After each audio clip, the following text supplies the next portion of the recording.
Hey everyone, what I've got here is the Pocophone F1 and I've got a dog who's itching to go out for a walk.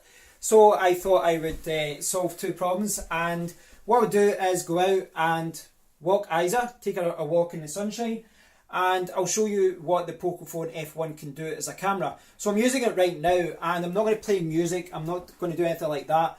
Whenever you hear any sound, when you hear me talking, when you hear any background sound, I'm not using any external microphone, I'm not going to play anything. What you hear is what you'll get. I'm just going to use the built-in mics that come with the Pocophone F1. So I'm going to show the back camera as well. The back camera can do 1080p at 30 frames per second, but it can also do 4K. But just to keep it consistent, I'll be recording at 1080p at 30 frames per second on the front camera here and on the back camera. As far as specs go, this is 20 megapixels with f2.0. On the back is 12 and 5, so there's a 12 and 5 megapixel in the back with I think it's 1.9 and 2.0, and it can do up to 4K, but it can do 1080p at 30 frames per second, and that's got electrical image stabilization, and it's also got 1080p at 240 frames per second, so slow motion. So hopefully I'll be able to try that out as well. So again, a lot of things to test out here. Image stabilization is important. I'm not using a tripod, so it may wobble about, and that's hopefully something I can show you guys. And yeah, you want to see the light and all that. Now I'll do a separate video at night time, because I think nighttime is a different story. I want to show you the daytime here where it's nice and bright, and in the daytime all cameras look good. Even budget smartphone cameras can look okay during the daytime. There's a lot of light. So I'm spinning around in my messy kitchen here, but it is time to go down. She's sitting there, look at that, she's so cute. Sitting there all patient, waiting for me. Oh. So I need to get this lovely little girl out there, go for a walk. Oh no, in fact, maybe she's giving me a shady look now. So it's time to go out there and I'll test both cameras, and yeah, we'll see how the Pocophone F1 performs in the real world when there's daylight, when there's light out there. So yeah, let's get to it.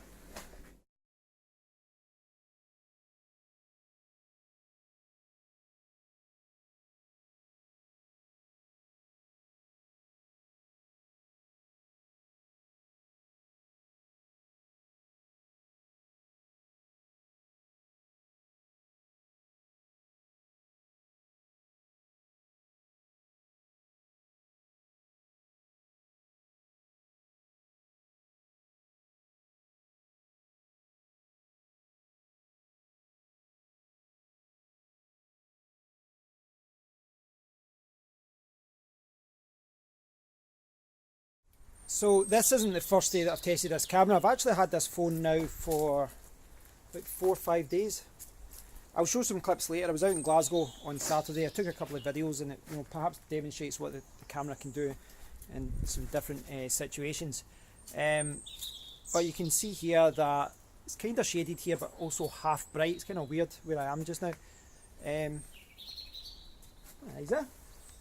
But you probably saw there with the slow motion video that slow motion is actually pretty cool. It's quite a nice little feature. It's not something that you're going to use all the time, but it is quite good as well. Now, I talked about the microphones, and for me as someone on YouTube, the microphone is something that's very, very important, probably more so than the speaker, if I'm honest. And I think the microphones are really good. They aren't a replacement for an external mic, but sometimes you don't have the external mic on you, which is where you revert back to using the built-in mic.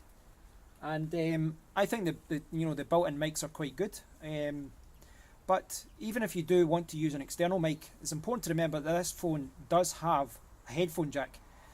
You don't have to use any kind of adapter. You don't have to use a USB Type-C to 3.5mm adapter. It has, just checking she's okay.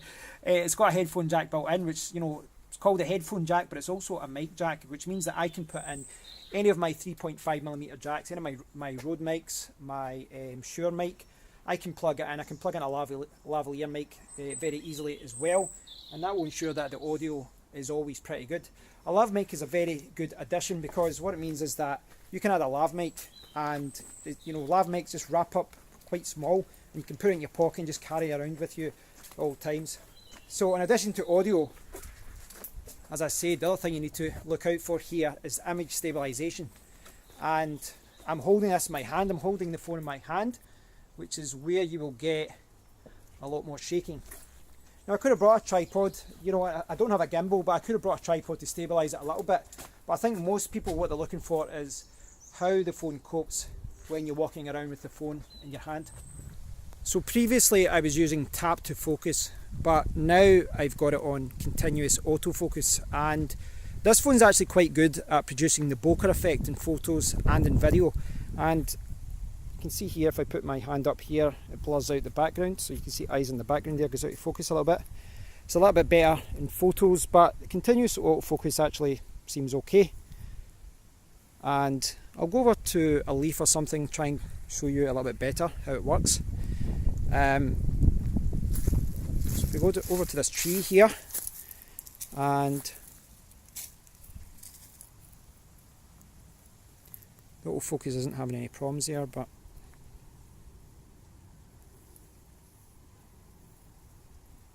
seems to be working okay.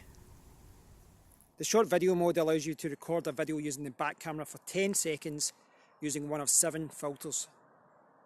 The settings suggest that you can record at 720p, 1080p and 4K, but all the videos seem to be recorded at 720p. So all these videos have been recorded using the built-in default camera app of the Pocophone F1. Now when I'm recording vlogs in the house, I tend to use open camera. Gives me a few different options for videos, but the default camera app isn't too bad. There are a few things that I've noticed already. You know, there's a lot of settings there. There's a, you know, the short video mode. There's the like a manual mode where you can change all the settings and all that. And there's a lot of kind of manual settings, and you've got slow motion at 240 frames per second, 120 frames per second as well. And I think on the whole, it's actually quite a good camera application. But I've noticed a couple of different things. I noticed when I was recording the short video, there is an option to record on 720p, 1080p or 4K, but when I checked the files, they were all recorded at 720p. So there's a few things like that which they will obviously have to fix in a future update. Also, I recorded a video in 4K yesterday for my other YouTube channel, and I recorded it in 4K and it stopped after 8 minutes. So after 8 minutes, the file, you know, it just stopped recording. Now, I then recorded it again using open camera, and I recorded like 12, 13, 14 minutes or something like that. So I don't see any kind of file time limit or file restriction in the default camera app, but it could be built in with 4K. And we do see some phone companies doing this to preserve battery, to stop it from overheating and other things like that. But if you do run into that problem, just use a different camera application. I use open camera, but there are a lot of other options out there. So from a vlogging point of view, I'm fairly happy with it. I definitely think it's a marked improvement over my HTC U11, which I was using for a year there. So yeah, overall I think it's a little better than my previous phone from last year. Another really cool feature of the built-in camera app is that you can choose the encoder. You can choose to save your videos and record them in either H.264 or H.265. So H.265 will make the video files smaller, but H.264 is still more compatible with, you know, more applications out there. So if you're looking for compatibility and you don't want to risk having to convert your video files, then 264 is probably the best option, and it is the one that they set by default. But 265 is available, and it's pretty cool that they add it into the app.